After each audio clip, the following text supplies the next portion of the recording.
Hello everybody, welcome to That's Football, and what an absolute joke. Aston Villa are way out of touch with these Champions League prices. Absolutely disgraceful, really. So, essentially, 40 years out of the European Cup, Aston Villa are back in a new Champions League where you actually get an extra home game, and they've hiked their prices massively. So in football, you'll have a Category A match every season. You'll have Category A games. So that might be Aston Villa when they play Man United, Villa, Man City, Liverpool. They'd be Category A games. The cheapest ticket you can get for a Category A game at Villa is 55 quid. The Champions League cheapest ticket you can get as a Category A game is 85 quid. So it's what, a 40, 35% increase? Absolutely ridiculous. And look, I do a podcast, Goldbridge Saves Football. So bloody what? This is about, this is important. This is about fans. I mean, this is just out of touch. And in no way, shape or form are we having a pop at Aston Villa, their fans or their players, but the club there, to me, it just sends a message that you're milking them. It sends a message that you don't expect to be here next year. The flip side to this coin is that Aston Villa actually have got money. And whilst the fans pay again, I can actually mercenary see the point here.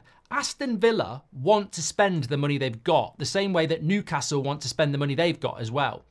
So how do you do that? You've got to hike revenue. How do you hike revenue? You increase ticket sales. 4 Champions League games, 35% increase on what you'd normally get for your biggest selling game. You know they're going to sell out. Huge amount of money goes into the club. It's revenue. It means you can spend on players. And I see that. I understand that. It's as clear as day. But the sad thing is, this again to me shows the problem with the current Premier League ruling. We've just had a transfer window where we've seen a 40% deduction in spending because clubs can't spend because of the rules. So again, this to me is just a lack of foresight from the Premier League as well, because Aston Villa want to... Aston Villa aren't hiking these prices because they're bankrupt. They're hiking these prices because they want to get their revenue up and maximise the fact that they're in Europe. They wouldn't normally be in Europe necessarily in the Champions League. They've not been in it for 40 years. And they can hike those prices, hike the revenue up, and continue hopefully into knockout stages as well. So I understand it, but it's disgusting that it's the fans who have to pay for it. But let's not just all throw it at Aston Villa is what I'm trying to say. Ultimately, they are responsible. But why are they doing it? Do Aston Villa need to rip their fans off for dividends like the Glazers? No. Aston Villa don't need that. They've got money to put in. This is just a way of hiking their revenue, I think. Get your comments in below. But just in comparison, by the way, Aston Villa's prices are ranging from £85 to £97 a ticket in the Champions League for non-season ticket holders. £70 all the way through to £82 for discounted season ticket holders. Liverpool's cheapest tickets are £30, £30 to £61. Arsenal 74 to 106 London prices. Manchester City 37 to 62. So Aston Villa are charging London prices for their fans for their first season in the Champions League in 40 years. It's not on any way, shape or form, and it does need calling out, and it's good to see Aston Villa supporters groups are doing it. It's good to see football supporters groups are doing it, and it's good to see that football fans in general are doing it, because there is so much money in football. You've got footballers on hundreds of thousands of pounds a week. You've got brands and Sky chucking billions into it.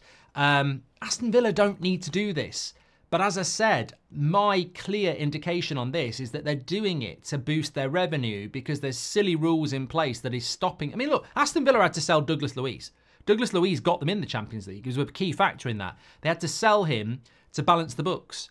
They are somewhat restricted because of their low revenue compared to a Man United or a Man City or an Arsenal. So I understand that is an issue, and it was an issue all summer, but they still managed to buy players, of course, but they want to be more competitive. It's the same for Newcastle. But it shouldn't be fans that are the victim of this. And I just wonder how the Premier League look at this, because I wouldn't be surprised if there's some sort of statement around, oh, it's not acceptable, but it's actually their rules. So, you know, there's not a lot that we can do about it in relation to that. So, yeah. Yeah, so I really do think that it's just not acceptable. It's not acceptable at all, and I really do not think that it's fair that the fans are, being charged that amount of money comparable to others. But what are you going to do about it? What are you going to do about it? The fact is, Aston Villa haven't been in the Champions League or the European Cup for 40 years.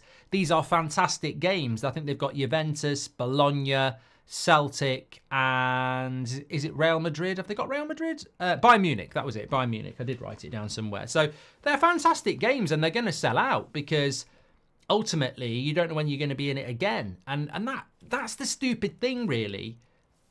Some people will look at this as a cash grab of Aston Villa admitting we won't be here next year, so let's milk our fans while we're actually in it. And, that's one way of looking at it. But I think the real way of looking at it is they want to be in it every year, so we better milk our fans to get our revenue up so we can buy better players to be back in it next year. It's weird how football is now screwing fans in a different way. If you're Man City or you're Arsenal or you're Liverpool or you're Manchester United, you can do these fair prices for your fans because you're already in a good position revenue-wise to be compliant and successful and, challenge for top four every year. But then you've got the Newcastles and the Aston Villas, and there will be other clubs in this situation who get in the Champions League and then they look at their competitors and go, we can't spend that money even though we might have it. So how do we get our revenue up? Well, there's only so much we can charge for a sponsorship. There's only so many bargains we can find. There's only so much we can pull wages down. One great way to get money into this football club is by getting fans to buy stuff. Let's hike the prices on these things. It's incredible that and I don't know whether anybody's actually figured this out yet, because I've seen a lot of people moaning about how immoral Aston Villa are, and they are. But in life, there is always a reason. And are they immoral because they're trying to rip fans off for their own pockets and take dividends? I don't think so. I think they're immoral because they're trying to make Aston Villa competitive in the long term, and these stupid PSR and FFP rules really are hindering the likes of Aston Villa and Newcastle, who have money to spend and compete but can't do it. And I'm not saying there should be a free hit, spend what you like, but it's very, very clear when you've had a transfer window like we've just had that there are issues with clubs who've got money who could spend a little bit more but can't because of these tight rulings. And I don't want to see a transfer window like that one again. I don't think it was very entertaining. I know some people did do some good signings, but the spend was down massively. And, wake up. Who is going to pay for these clubs to be competitive? Fans. Fans are going to be charged to get their revenue up. Premier League needs to look at it. It's ridiculous in my opinion. Get your comments in below. Make sure you smash a like on the video and subscribe. What are your thoughts? Ultimately, it's fans being ripped off again, isn't it? But there is, I believe, an ulterior motive. Get your comments in, smash a like and subscribe. I'll speak to you on the next one.